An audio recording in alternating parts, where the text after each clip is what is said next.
The signal shouldn't have existed.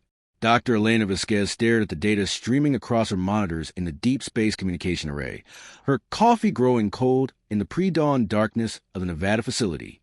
For 3 years, she'd been listening to the cosmos, hoping for that first whisper of alien intelligence. Instead, she found something impossible.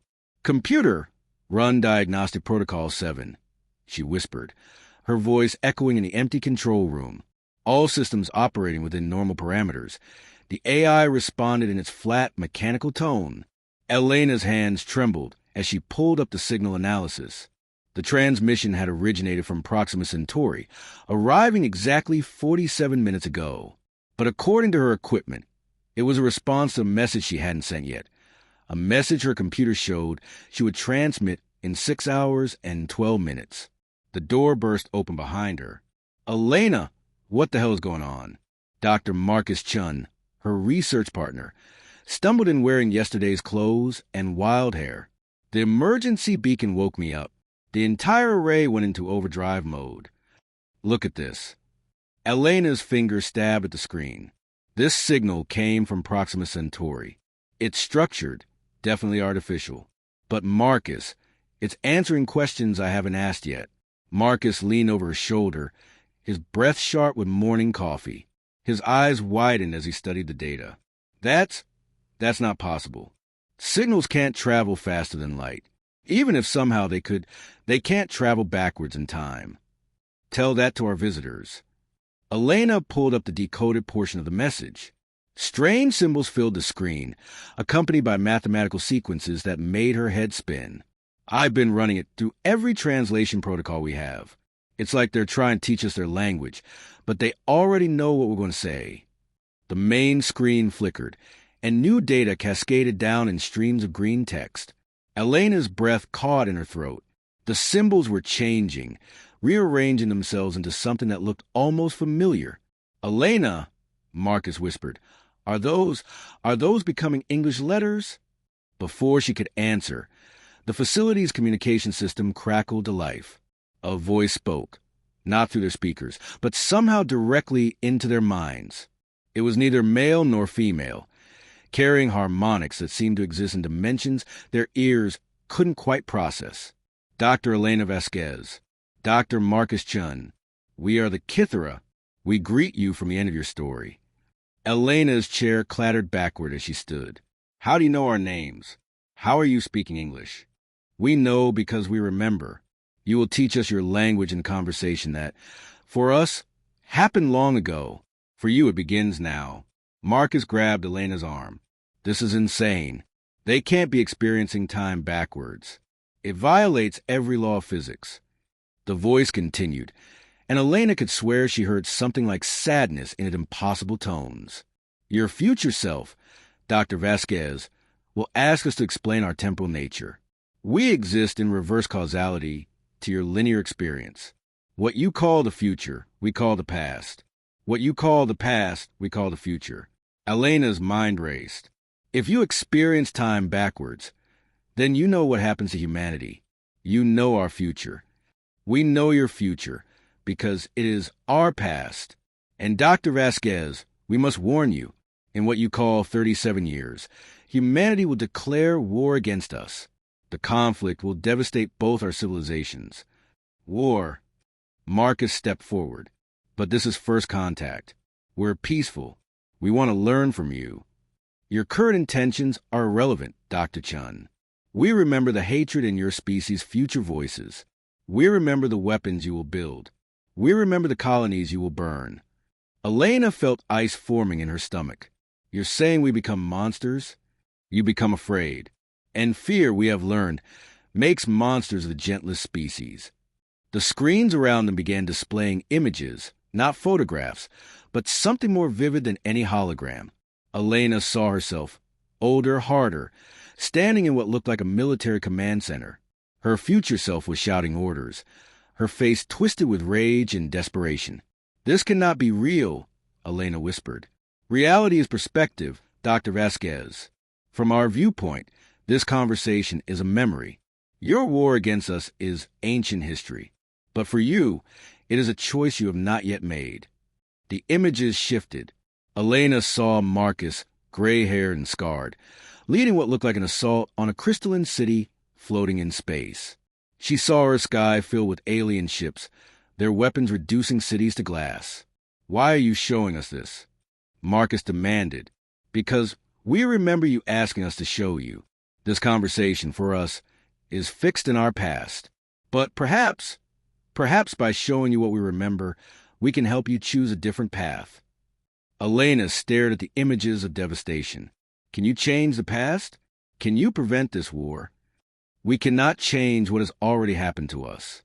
But you exist at the beginning of the causal chain. You still have the power to choose differently than we remember." The facility's lights flickered, and Elena realized the sun was rising outside, according to her equipment. In 5 hours and 26 minutes, she would send the first message to the Kythara. But now she knew they had already received it. "What should we do?" she asked. "That, Dr. Vasquez, is the question your future self never learned to answer. Choose wisely. The survival of both our species depends on the choices we'll make in the coming days." The transmission ended, leaving Elena and Marcus alone in the growing morning light, faced with the impossible task of preventing a war that, from their alien visitor's perspective, had already been lost. General Patricia Morrison arrived at the Nevada facility with a convoy of black vehicles and enough security personnel to occupy a small country. Elena watched through the observation deck as soldiers established a perimeter around the deep space array, her heart sinking with each passing minute. "This wasn't supposed to happen," she told Marcus as they waited in the briefing room. "First contact should be about science, about wonder, not military containment." Marcus paced nervously by the window. "When you report that aliens are predicting a future war, what did you expect? Coffee and handshakes." The briefing room door opened with military precision. General Morrison strode in, her steel-gray hair pulled back severely, her uniform bearing enough metals to armor a tank. Behind her came Dr. Sarah Kim from the Pentagon Xenological Division and Director James Walsh from NASA. "Dr. Vasquez," Morrison began without preamble, "you've potentially exposed Earth to the greatest security threat in human history. I need to understand exactly what these Kythara told you." Elena straightened in her chair. "General, they're not a threat. They contacted us to warn us about a war they want to prevent." "A war they claim we started," Morrison corrected, settling into her chair with predatory grace. "According to your report, these aliens have detailed knowledge of future human military capabilities, future troop movements, future battle strategies. That intelligence could be used to ensure their victory in a conflict they're already planning." Dr. Kim leaned forward, her tablet displaying the alien symbols. "The linguistic patterns are unlike anything we've encountered, but the mathematical proofs they provided about temporal mechanics are unsettling. If they truly experience time in reverse, they can know the outcome of any strategy we develop." "That's exactly why this is so dangerous," Morrison said. "We're playing chess against opponents who've already seen the final board." Director Walsh cleared his throat. "General, should we focus on the scientific opportunity here? This could advance human understanding of physics by centuries." "Director Walsh, I appreciate your optimism, but my job is protecting humanity from extinction." Morrison activated a holographic display, showing the images the Kythara had transmitted. "Look at these scenes. Burning cities, orbital bombardments, ground wars. If there's even a 10% chance these are genuine future events, I have to treat this as an imminent threat." Elena stood up sharply. "You're missing the point. They showed us these images because they want to prevent the war. They remember from their perspective, but they're hoping we can choose differently." "Or," Morrison countered, "they're showing us what they'll do to us if we don't surrender preemptively." Classic psychological warfare. The argument was interrupted by the facility's emergency alert system. The main screens activated, showing the communication array, receiving another transmission. The alien voice filled the room, its impossible harmonics sending shivers through everyone present. "Dr. Vasquez, we perceive your military leaders have arrived. We remember this moment from our past. General Morrison, we know what you are planning."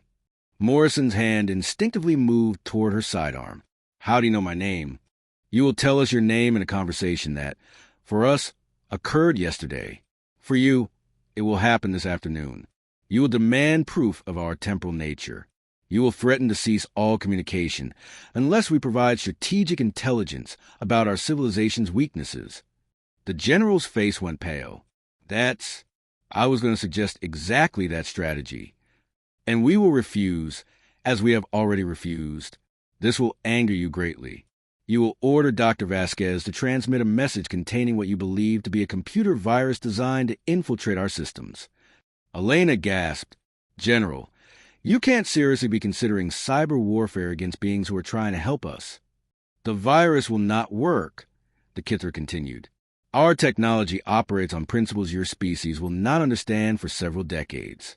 But your attempt to attack us will be the first step in the chain of events that leads to the war we remember. Morrison stood up slowly. Are you threatening us? We are remembering you, General Morrison. In our past, your future. You become one of the architects of humanity's military strategy against us. Your hatred for our species runs deeper than the ocean. You call us temporal parasites and causality terrorists. I don't hate you, Morrison said, but Elena could hear the uncertainty in her voice. Not yet, but you will. The first spark of that hatred ignites today, in this room, when we refuse to provide the intelligence you demand.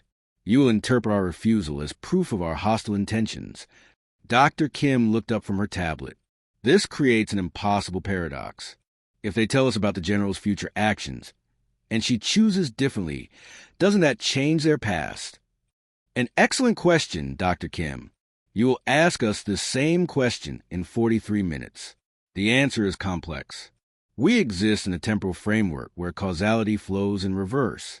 When you change your choices, we experience those changes as alterations to our past, but our memories adapt to accommodate these changes. What remains constant is the emotional truth, the fear, the suspicion, the gradual escalation toward conflict. Elena felt a chill of understanding.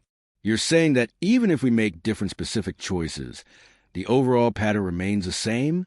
That we're destined to end up at war. Destiny is a word your species uses to avoid responsibility for its choices. Dr. Vasquez, what we remember is not destiny. It is a cumulative result of thousands of individual decisions made by humans who allowed fear to override wisdom. General Morrison's expression hardened. And what about your choices? If you know this war is coming, why don't you simply avoid contact with us? Why risk starting the chain of events that leads to conflict? The silence that followed was deafening. When the Kythara finally spoke, their voice carried a weight of infinite sadness. Because, General Morrison, in our memory of these events, we love humanity. We remember a brief, shining moment when our species stood together at the edge of understanding something beautiful about the nature of time and existence. We remember choosing to risk everything for that moment of connection, even knowing how it would end. Elena felt tears forming in her eyes. Then there was friendship between us, even if only briefly. There was wonder, Dr. Vasquez. There was a joy of discovery, the excitement of two minds meeting across the impossible gulf of reverse time. For 17 days, before fear consumed both our species, there was something magnificent. As if summoned by those words, the facility's computers began displaying new images. Not a war, but a collaboration. Elena saw herself and Marcus working alongside beings of crystalline beauty, their forms shifting like living light. She saw equations that bridged the gap between linear and reverse time, technologies that could heal both space and memory. This is what we fight to preserve, the Kythara said. Not the peace, but the possibility of understanding. Choose carefully, all of you. 17 days is not long, but it might be enough to plant seeds that grow into something our memory cannot yet encompass. Day 3 brought the philosophers. Dr. Elena Vasquez stood in the expanded briefing room, now resembling a miniature United Nations assembly. Representatives from every major world power sat around a massive circular table, while the world's leading experts in temporal physics, xenopsychology, and military strategy filled the observation galleries. The air hummed with tension and translated arguments in a dozen languages. The temper mechanics alone should give us pause, Professor Heinrich Müller from a Max Planck Institute was saying, his German accent thick with frustration. If these beings truly experience causality in reverse, then every action we take has already been observed by them. We have no strategic advantage, no element of surprise. Ambassador Lu Wei from the Chinese delegation leaned forward. More concerning is their claim about the war's outcome.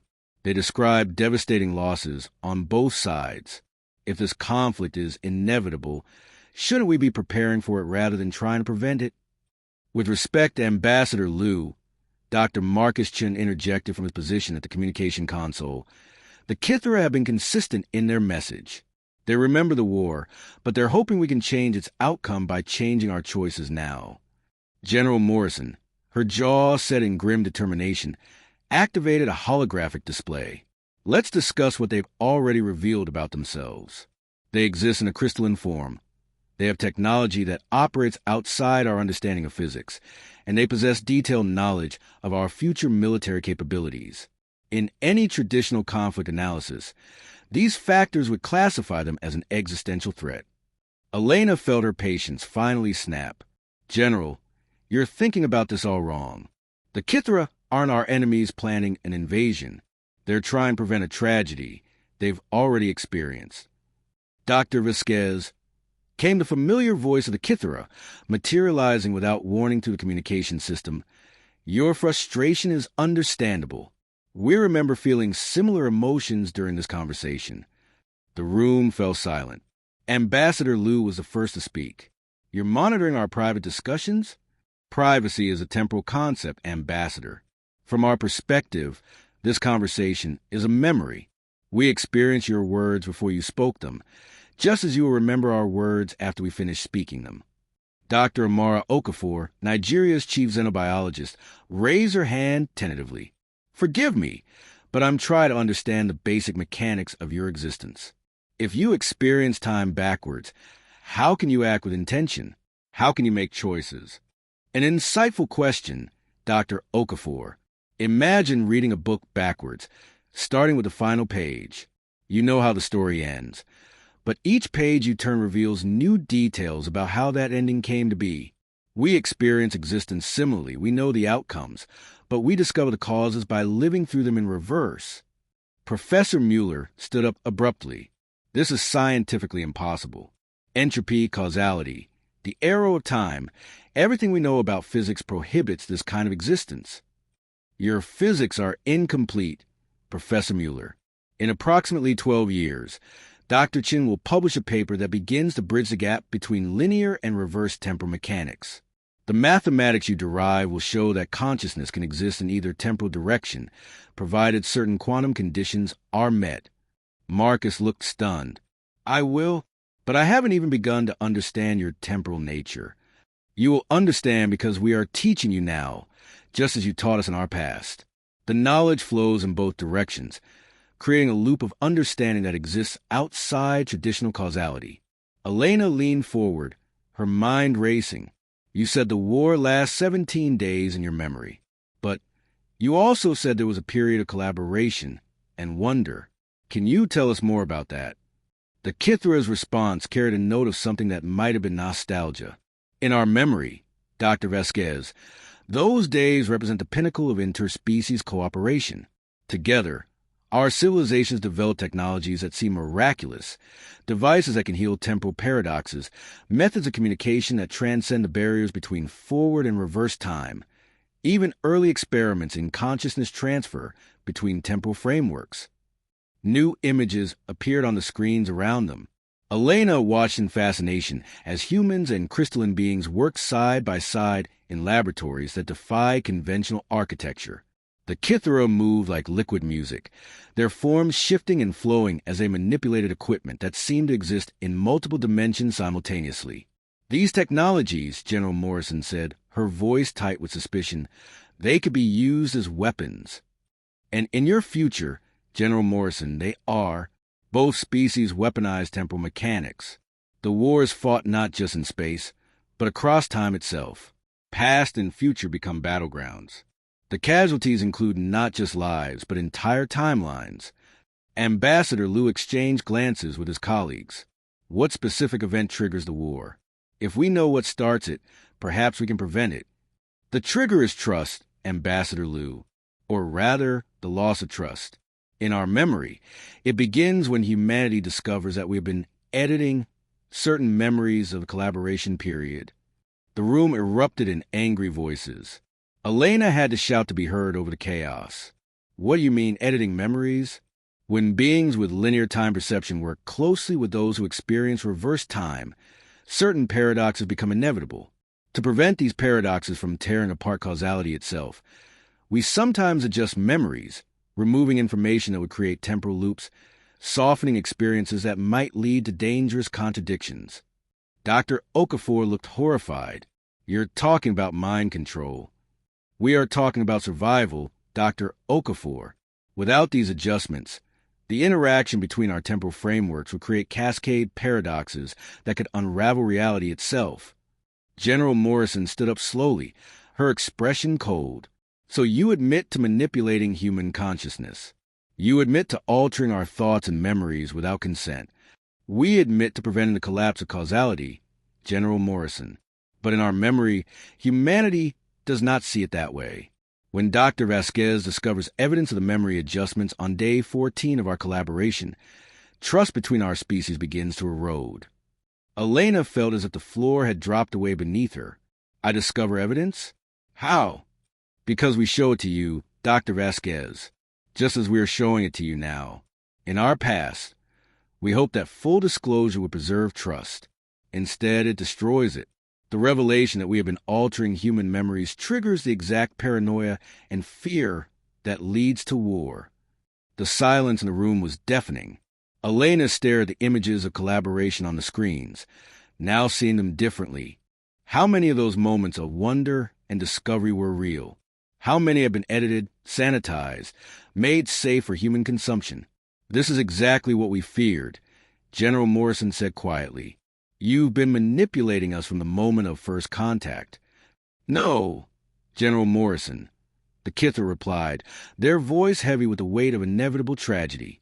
We have been trying to save both our species from a war that neither of us truly wants to fight.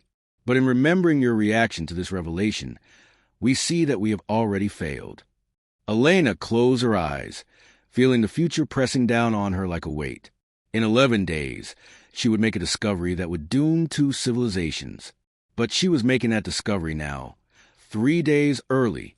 The war hadn't started yet, but in that moment, Elena could feel it beginning. Day 7 brought the breakthrough that Elena wished had never come.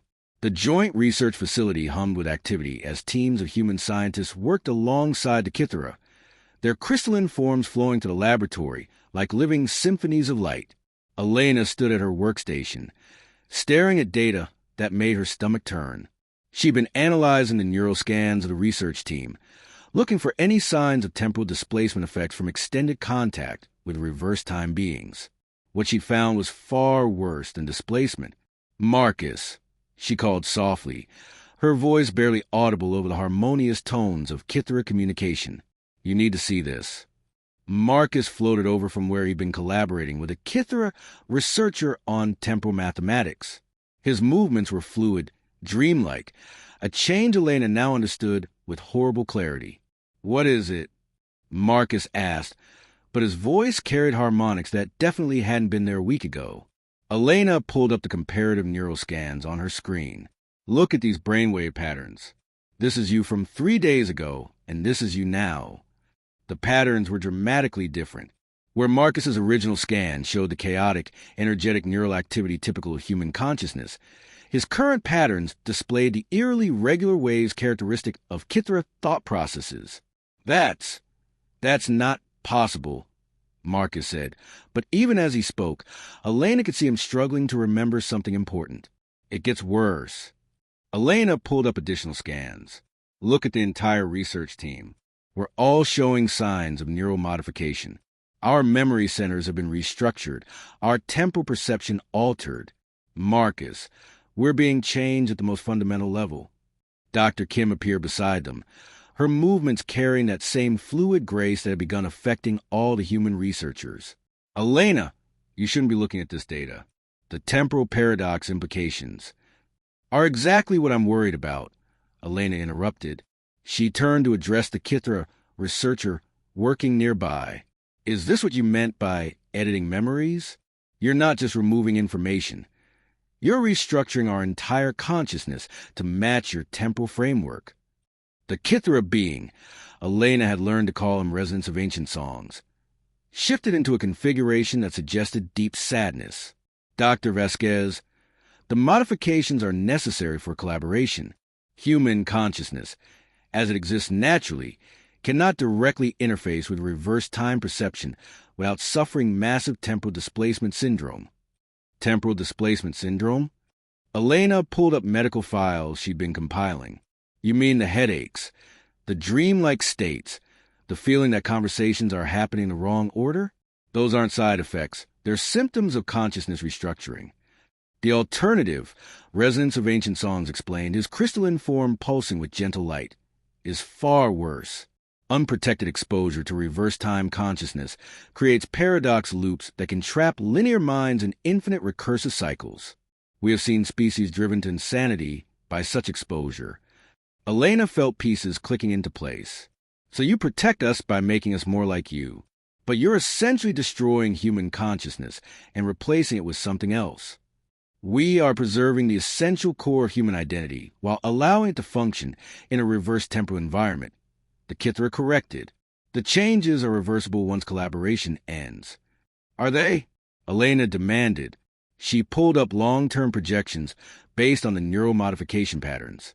According to this data, the changes become permanent after approximately 15 days of exposure. After that point, human consciousness, as we understand it, would cease to exist. The laboratory fell silent. Elena could feel the weight of every human and Kythara researcher staring at her. She just revealed the terrible truth that everyone had been too afraid to examine. The collaboration wasn't creating a hybrid civilization. It was creating a replacement for humanity. Marcus stepped forward, his movement still carrying those unsettling fluid characteristics. Elena, maybe that's not necessarily a bad thing.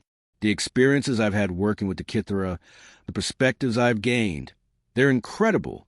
I can perceive the flow of time itself, understand causality in ways I never imagined. But you're not human anymore, Marcus. Elena's voice broke. The Marcus I knew 3 days ago, curious, messy, always spilling coffee on his research notes, he's gone. You've been replaced by something that thinks it's you, but processes reality in a completely different way. Dr. Kim moved closer, her expression eerily serene. Elena, you're thinking about this from a limited linear perspective. What if the modifications aren't a loss, but an evolution? What if this is how humanity grows beyond the constraints of forward time consciousness? Elena backed away from her colleagues, horror growing in her chest. Listen to yourselves. You sound like them. You're using their speech patterns, their philosophical frameworks. You're becoming them. She turned to address Resonance of Ancient Songs directly. How long have you been planning this? Is this why you made contact with us? Dr. Vasquez, the Kythara replied. In our memory, you asked us the same question on day 14. We tell you then what we tell you now. We contacted humanity because we remember loving what you were. The modifications were never part of our initial intention, but they became necessary, Elena said bitterly. They became inevitable. Meaningful collaboration between forward and reverse time consciousnesses requires some form of temporal bridging. The alternative is the war you have already begun to fear. Elena stared at the neural scans, understanding flooding through her. This is why the war starts, isn't it? Not because we discover you're editing our memories, but because we discover you're replacing our species entirely. The war begins, Resonance of Ancient Songs confirmed, because humanity faces an impossible choice: accept transformation into something beyond human, or fight to preserve a form of consciousness that cannot coexist with ours. Elena looked around the laboratory at her colleagues, brilliant scientists who had become beautiful, alien things that retained human memories but no longer human minds. She realized that she was probably the last unmodified human consciousness in the facility. How long do I have? She asked quietly. In our memory, Dr. Vasquez, you maintain your linear consciousness for 3 more days. On day 10, You finally accept the neural bridging procedure voluntarily, hoping to understand our perspective well enough to find a peaceful solution. And do I find a solution? You find understanding. But understanding, we have learned, is not always enough to prevent tragedy. Elena closed her eyes, feeling the weight of impossible choices. Save humanity by allowing it to be transformed into something else, or preserve human consciousness by going to war against beings who had already seen that war's devastating conclusion. In the distance, she could hear General Morrison's voice over the communication system, demanding an immediate briefing on the research team's findings. The countdown to conflict had begun, and Elena was the only one left who still thought like a human being. She had 3 days to choose the future of 2 species. But the beings who could help her make that choice no longer existed. They had been replaced by something that remembered being human, but could no longer feel human fear, human love, or human desperate hope for survival. Day 10 arrived with the sound of helicopters and the thunder of military vehicles surrounding the research facility. Elena stood alone in the observation deck, watching General Morrison's forces establish defensive positions while her transformed colleagues continued their work below, seemingly oblivious to the growing crisis. She hadn't slept in 48 hours.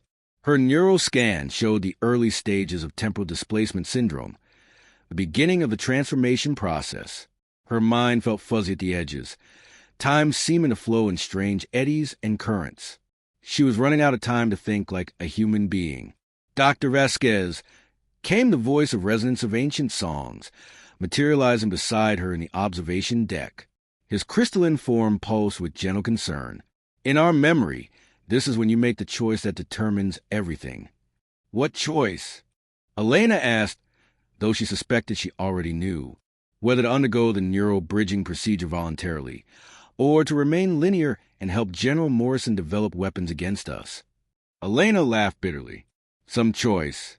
Become something else, or commit genocide against beings who are trying to help us.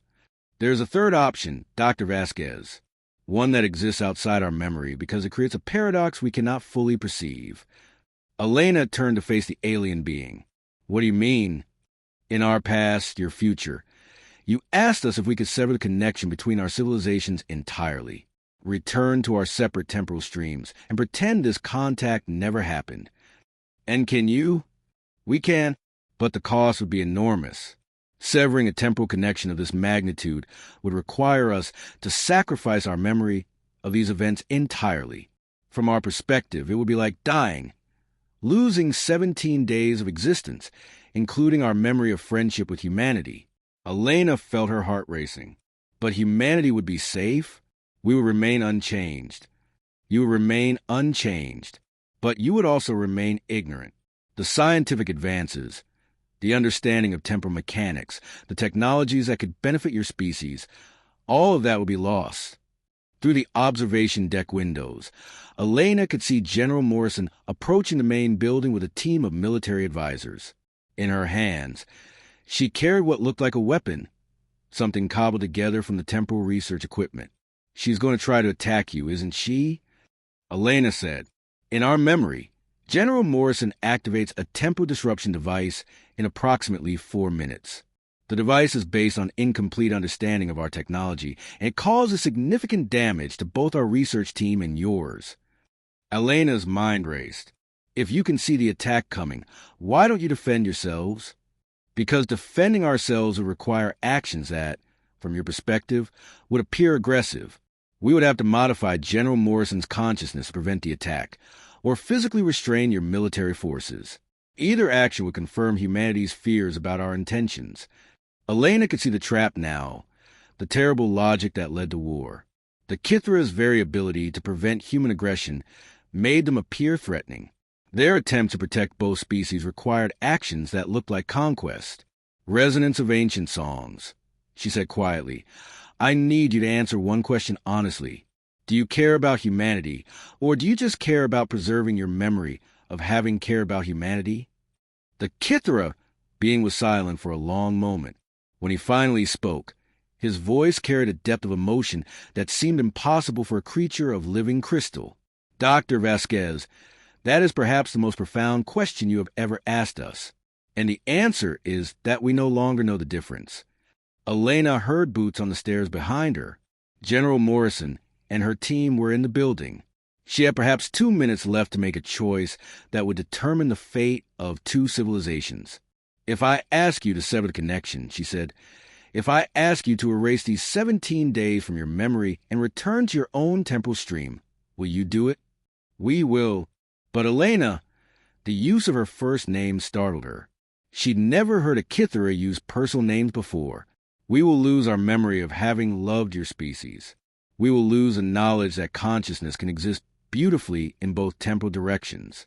We will lose the possibility of understanding something magnificent about the nature of existence itself." Elena heard footsteps in the corridor.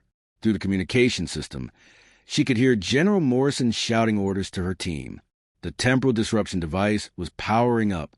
"And if I don't ask you to sever it, then in 7 days, humanity goes to war against us.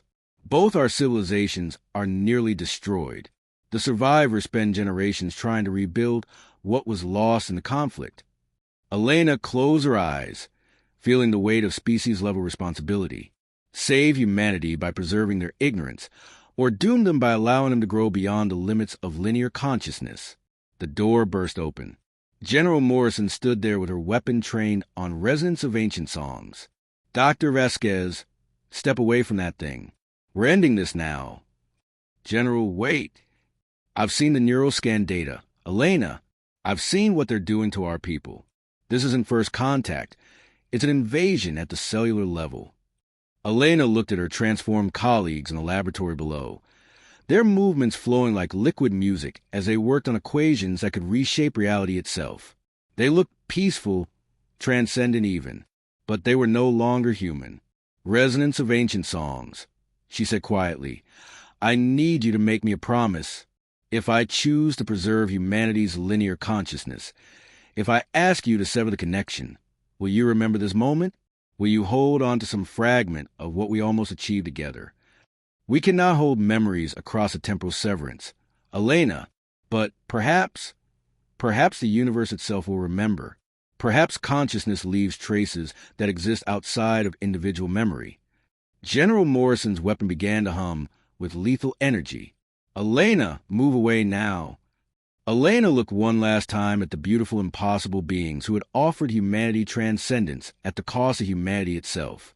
She thought about Marcus, transformed and no longer quite the friend she'd known. She thought about the war that would consume both civilizations if she chose preservation over transformation. And in that moment, she realized there was a fourth choice, one that neither the Kythara's reverse time memory nor human forward time planning had anticipated. "Resonance of ancient songs," she said. "What would happen if I chose neither option? What if I refused to decide?" The Kythara being shimmered with surprise. That would create a paradox, a moment of genuine uncertainty that neither temporal framework could resolve. It would force both our species to exist in the present moment, making choices without the security of knowing their outcomes. Elena smiled, feeling more human than she had in days. "Then that's my choice. I refuse to choose. Whatever happens next, it happens because we decided together in real time, without scripts or memory or predetermined outcomes." She turned to General Morrison. "General, don't fire that weapon. And don't trust the Kythara completely either. We're going to figure this out the hard way, by living through it one moment at a time, making mistakes, learning from them, and choosing our future without the safety net of predetermined outcomes." General Morrison kept her weapon trained on the Kythara, but her finger moved away from the trigger. "Elena, you're asking me to bet humanity's survival on improvisation." "I'm asking you to bet humanity's survival on being human," Elena replied. "On our ability to adapt, to learn, to choose compassion over fear even when we don't know how the story ends." Resonance of ancient songs pulsed with colors Elena had never seen before.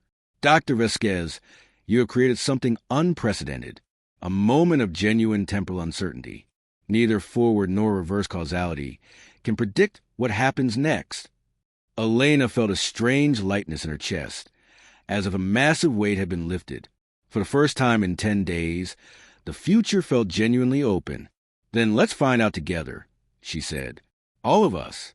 Human and Kythara, linear and reverse. Conscious, and whatever comes next. Let's discover what happens when two impossible species decide to trust each other one choice at a time. The weapon in General Morrison's hands powered down. In the laboratory below, Elena's transformed colleagues looked up from their work, their expressions shifting between alien serenity and recognizably human curiosity. Outside, the sound of helicopters faded into the distance as the first truly uncertain moment in the history of two civilizations began to unfold. Neither species knew what would happen next, and for the first time since first contact, that felt like hope